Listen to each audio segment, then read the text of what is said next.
Hello everyone, this is epic sir और आज हम समझने वाले हैं NCERT class 6 geography chapter 6।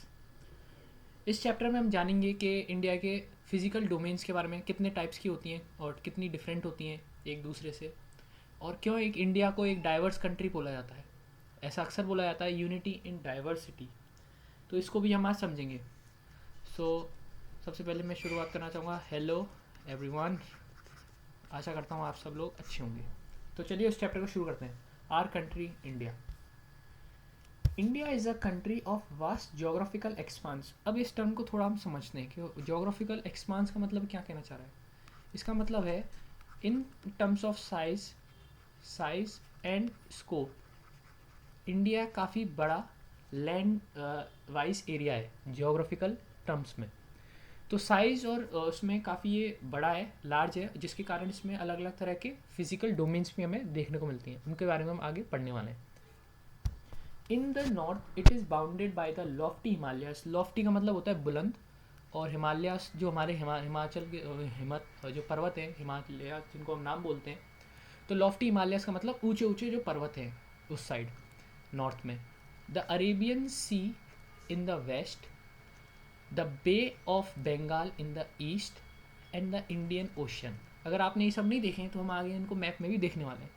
In the south wash the shores of the Indian peninsula. Okay, peninsula is a piece of land that is surrounded by water on three sides. Simple सी बात है, ऐसा होगा जो तीनों साइड से water की side में ढका हुआ, कुछ ऐसा मान लो। ठीक है, ये तीनों साइड क्या है, वाटर है।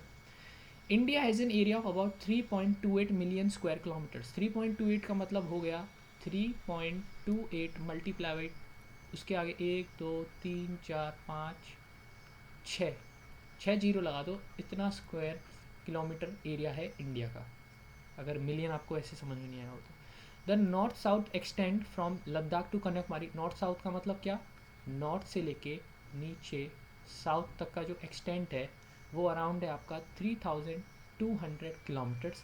और ईस्ट से लेके जो कब, ये वेस्ट मान लीजिए और इसको ईस्ट मान लीजिए, तो ये जो आपका एक्सटेंट है ये कितना है, वो है east extent from Arunachal Pradesh जो कि आपका ईस्ट साइड है, टू कच्छ, रन ऑफ कच्छ जो कि आपका गुजरात में है, वे है 2900 किलोमीटर्स। तो थोड़ी ये मैथमेटिकल टर्म्स थी किलोमीटर वाइज इंडिया की, ये थोड़ी मालूम होनी चाहिए। The lofty mountains, the great Indian deserts, the northern plains, the uneven plateau surface and the coast and island present a diversity of landforms. अब समझ में आया, आप धीरे धीरे आप कनेक्ट कर रहे होंगे डाइवर्सिटी ऑफ लैंडफॉर्म्स। इसी वजह से इंडिया को एक डाइवर्स कंट्री भी बोल सकते हैं, क्योंकि इसके जो लैंडफॉर्म्स हैं वो भी काफ़ी डाइवर्स हैं।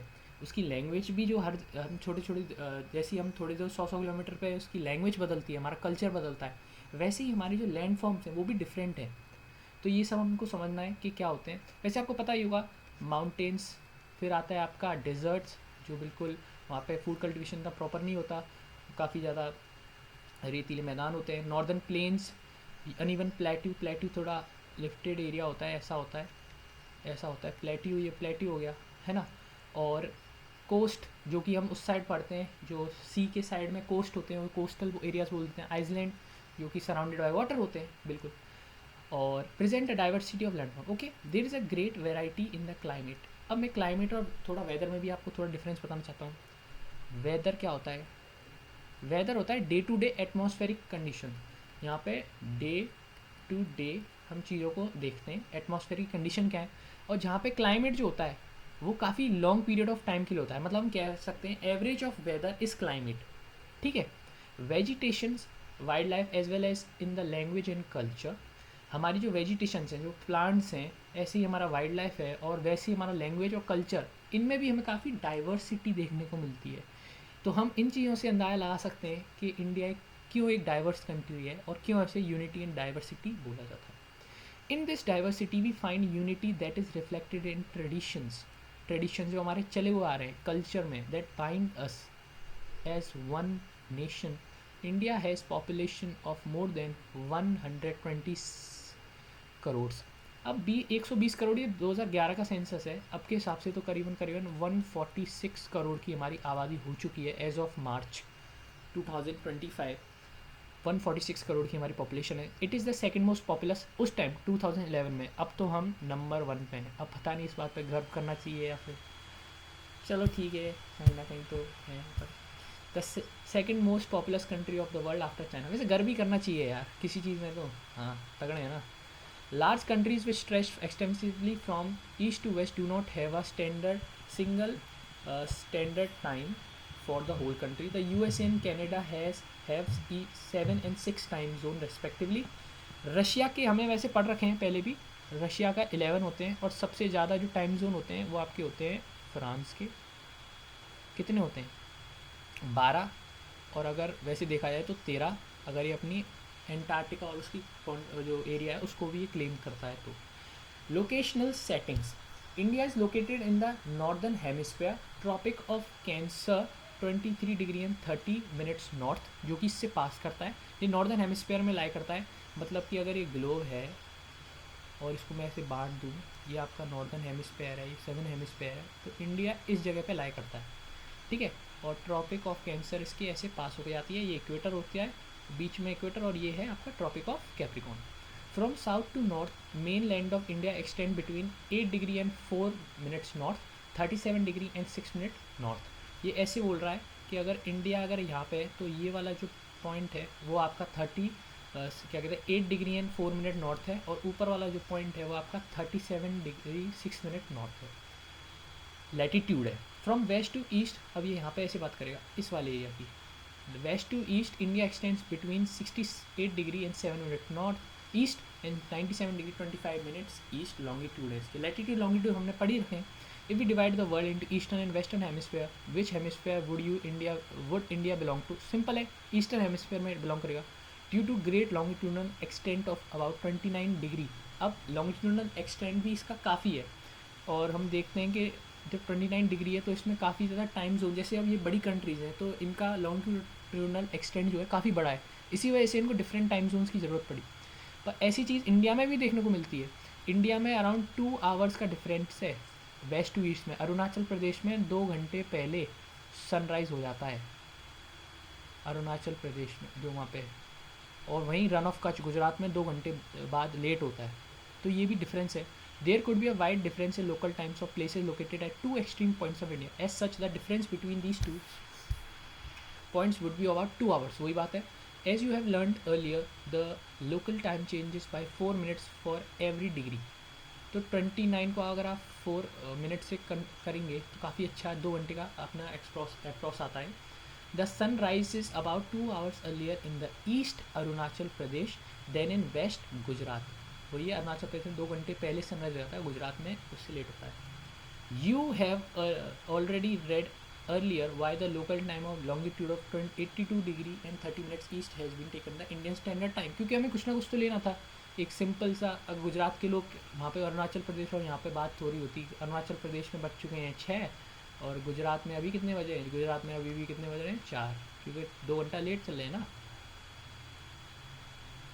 ये इस वजह से थोड़ा इसको इंडियन स्टैंडर्ड टाइम बोला गया, जिसको हम द मेरिडियन और लॉन्गिट्यूड ऑल्सो टर्म है standard meridian of India. Simple. हम आगे बढ़ते हैं. India's never. इंडिया के कितने नेवर हैं? तो सबसे पहले मैं बात करना चाहूँगा पाकिस्तान की, जिससे हमारी इतनी अच्छी नहीं बनती. पहला है पाकिस्तान, ये वेस्ट टू ईस्ट आ रहे हैं हम. फिर आता है सेकंड में अफगानिस्तान. अफगानिस्तान देख रहे होंगे कहाँ मिल रहा है, अरे हल्का सा मिल तो रहा है मेरी जान. अगला है चाइना, थर्ड. फिर है फोर्थ है नेपाल. फिफ्थ है भूटान. 6th है बांग्लादेश, 6th एंड 7th है म्यांमार. डन. 7 कंट्रीज़ हैं जो कि अपने लाइक करती हैं, मतलब इंडिया के नेबर्स हैं. ये हमने कंट्रीज़ याद कर ली, और ये थोड़ा सा हम जो मैप है हम उसको भी थोड़ा डिस्कस करने वाले हैं आगे. ये हमारा पॉलिटिकल मैप है. पॉलिटिकल मैप में हमें क्या क्या पता चलता है?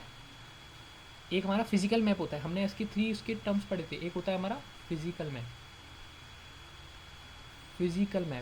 एक होता है थीमेटिक मैप. ये हमारा पॉलिटिकल है, तो इसमें स्टेट्स और वगैरह उनके बारे में बाउंड्रीज वगैरह डिफाइंड होगी. तो 28 स्टेट्स और 8 यूनियन टेरिटरीज़ हैं. ये काफ़ी इंपॉर्टेंट मैप है. मैं चाहूँगा आप इसको एक बार देख लें, एक रीडिंग दे सकते हैं, इस बार इसको व्यू कर सकते हैं. कितनी कितनी स्टेट्स हैं हमें उनको पता होना चाहिए। और ये सब हमने मैप वाले चैप्टर में पढ़ ही लिया था, इनका मतलब क्या होता है। स्केल भी यहाँ दे रखा है जो हमने पिछले चैप्टर्स में पढ़ रखा है, स्केल क्यों ज़रूरी होता है। आगे हम बढ़ते हैं। Of these countries from the figure, how many of these countries do not have any access to the ocean और सी। आपको पता करना है जो ऊपर हमारी नेबरिंग कंट्रीज थी उनमें से किसके पास एसेस है ओशन और सी का। ओशन और सी में आपको डिफरेंस पता है, ओशियन और सी में आपको डिफरेंस पता है। एज़ कम्पेयर टू ओशियन, सी काफ़ी छोटे होते हैं और इनको माना जाता है ये बाउंडेड होते हैं, बड़े तो होते हैं पर बाउंडेड बाय लैंड होते हैं कहीं ना कहीं। जैसे अगर आप मेडिटेरियन सी देखोगे तो मेडिटेरियन की सी के ऊपर यूरोप है और नीचे अफ्रीका है, तो यहाँ पे बीच में मेडिटेरियन सी है, ये मेडिटेरियन सी है जो बाउंडेड है। ऐसे ही है रेड सी है, यहाँ पे रेड सी आता है नीचे इसके। तो ये सी जो होता है ये थोड़े एज़ कम्पेयर टू ओशन छोटे होते हैं, whereas ocean is boundless. ये इसको हम बोल सकते हैं ओशन जो होता है वो अनबाउंडेड होता है, ठीक है। ये अपन को थोड़ा पता होना चाहिए ओशन और सी में क्या डिफरेंस है। Across the sea to the south lie our lines island neighbours Sri Lanka and Maldives, जो हम पढ़ेंगे भी। Sri Lanka is separated from India by Pak strait. Strait और इस्टमस में हमने पढ़ ही लिया था, स्टेट होता है जो ऐसी नैरो पाथ ऑफ वाटर जो दो जगह को कनेक्ट करे। इस्टमस होता है एक सॉलिड या फिर a land form of path which connects two places, ठीक है। स्टेट और इस्टमस हमने पढ़ लिया। पॉलिटिकल एंड एडमिनिस्ट्रेटिव डिविजन्स, तो हम इसके सिंपल से यहाँ रखते हैं 28 तो हमारे क्या है स्टेट्स एंड और क्या है हमारे हैं 8 यूनियन टेरिटरीज। डन, ये थोड़ा याद रखना। India is a vast country for administrative purpose, the country is divided into 28 state. ऊपर मैप ही दिखा है 28 states and 8 union territories. Delhi is the national capital, the states have been form mainly on the basis of language. पहले 29 states थे, sorry 27 states थे, अब उसमें क्या है एक जम्मू कश्मीर आपका ऐड हो गया है, बस इस वजह से इसको मैं हटा देता हूँ। 27 states.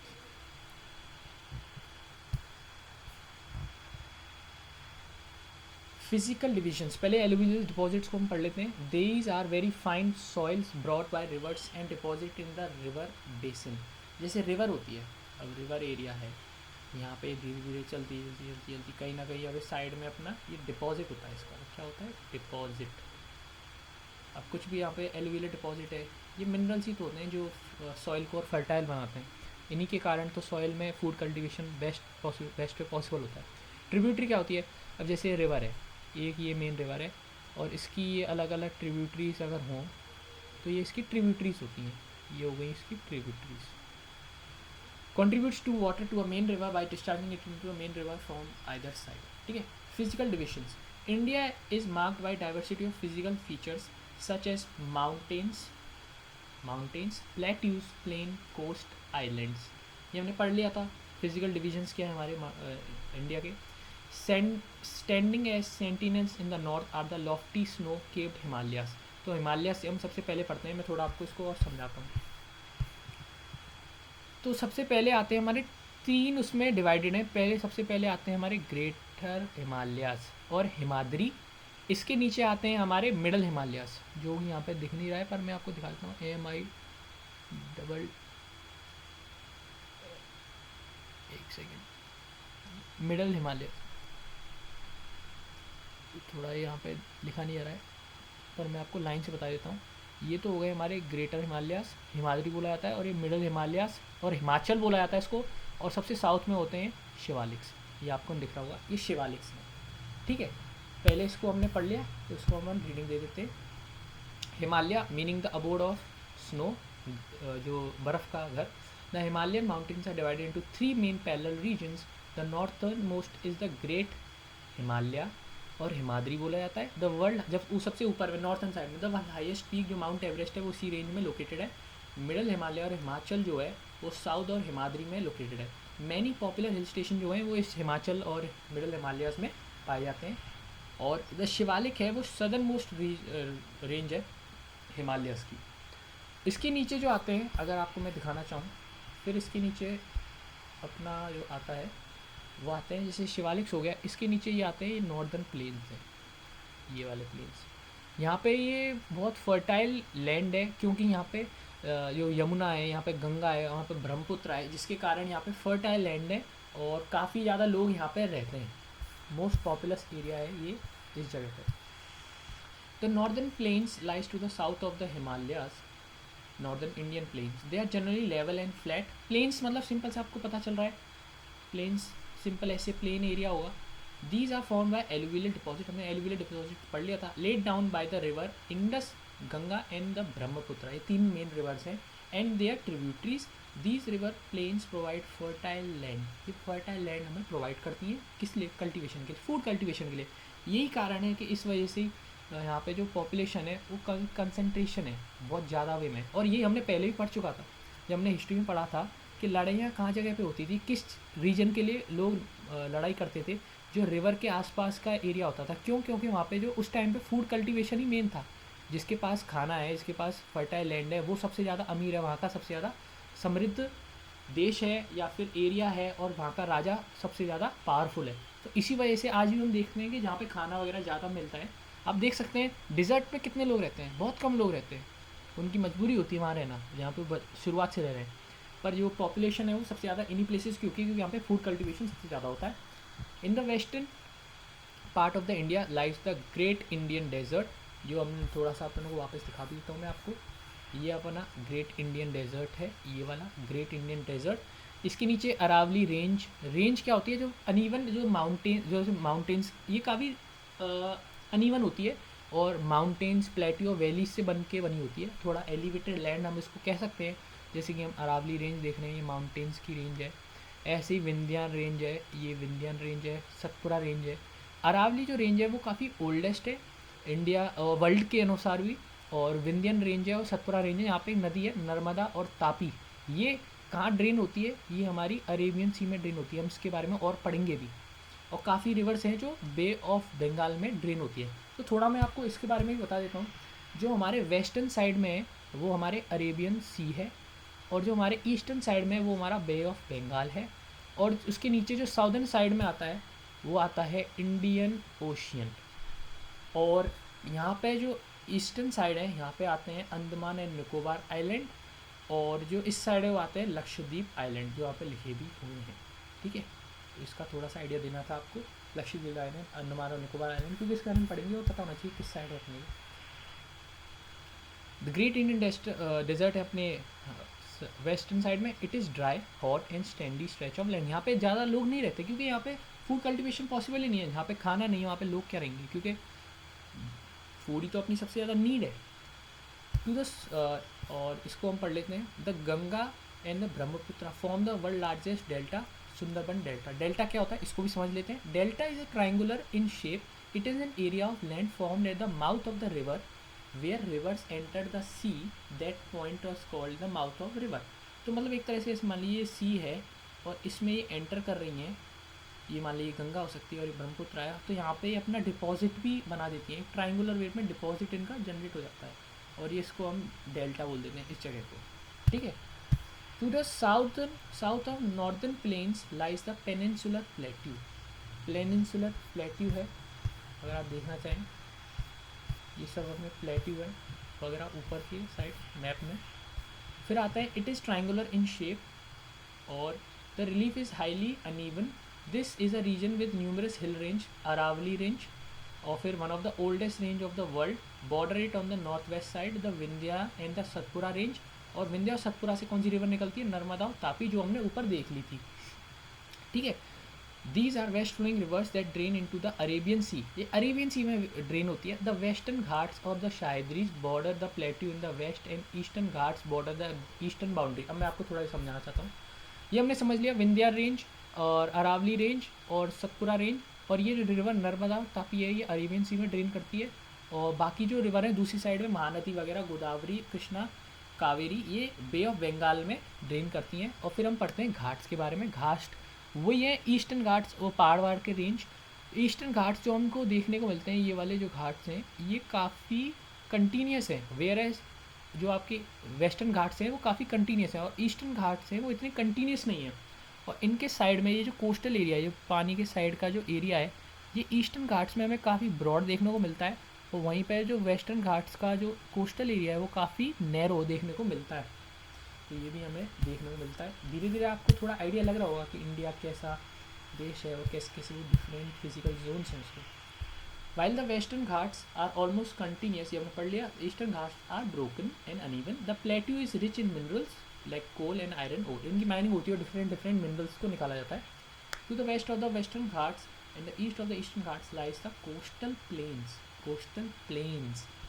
The west coastal plains are very narrow. The eastern coastal plains are much broader.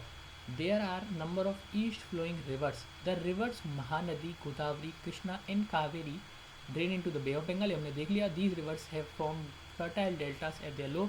Sundarban delta सबसे बड़ा डेल्टा है जो गंगा ब्रह्मपुत्र रिवर बनाती हैं और फ्लो करती हैं उसको बे ऑफ बंगाल में, वो अपना एंड होता है।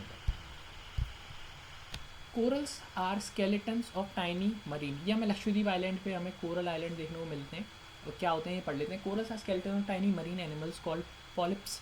When living polyps die, their skeletons are left. Other polyps grow on their top of the hard skeleton, which grows higher and higher, thus forming the coral island. Polyps करके होती है, जानवर होता है वो मर जाता है, इसी के ऊपर इसकी आने वाली पीढ़ी और सस्टेन करती है।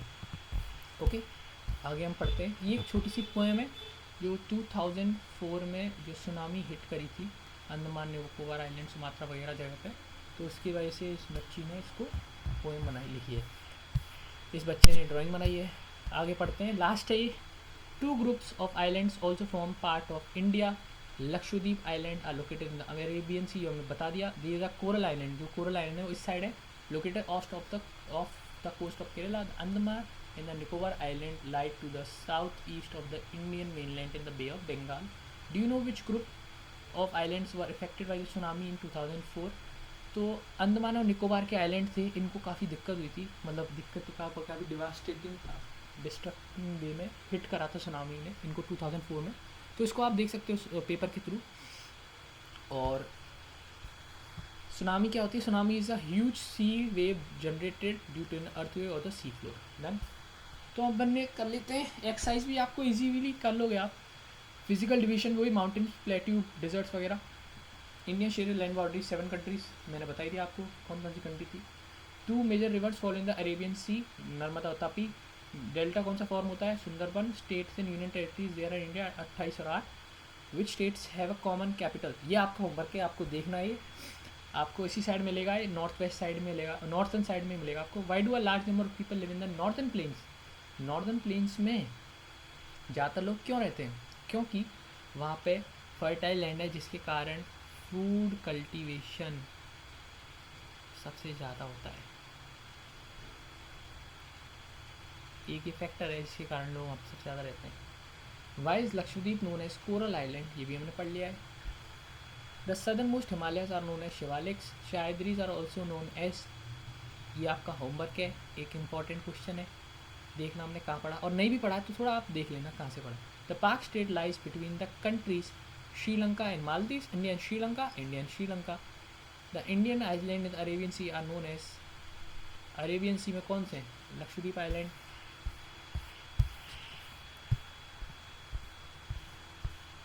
ओके गाइस,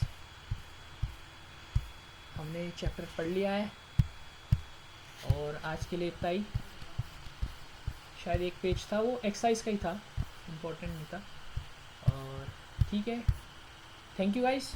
और आज अपन ने चैप्टर कंप्लीट कर लिया। आने वाली सीरीज़ में अब साइंस कंटिन्यू करता हूँ, देखता हूँ मैं साइंस करता हूँ या फिर क्या करता हूँ। So thank you every one for watching this video. धीरे धीरे मैं अपना कंटेंट और अपना देखूंगा कि कैसे मैं इसको और बेटर कर सकूं। अभी जो बेस्ट वे पॉसिबल मैं वो कंटेंट दे रहा हूँ आपको, मैं भी समझ रहा हूँ, ये मेरा भी एक रिवीजन है, मेरे लिए भी एक आगे के लिए वीडियो जो है ये एक रिवीजन के तौर पे काम करेंगी। तो thank you everyone for watching this video. आज के लिए इतना ही। जय हिंद, जय भारत।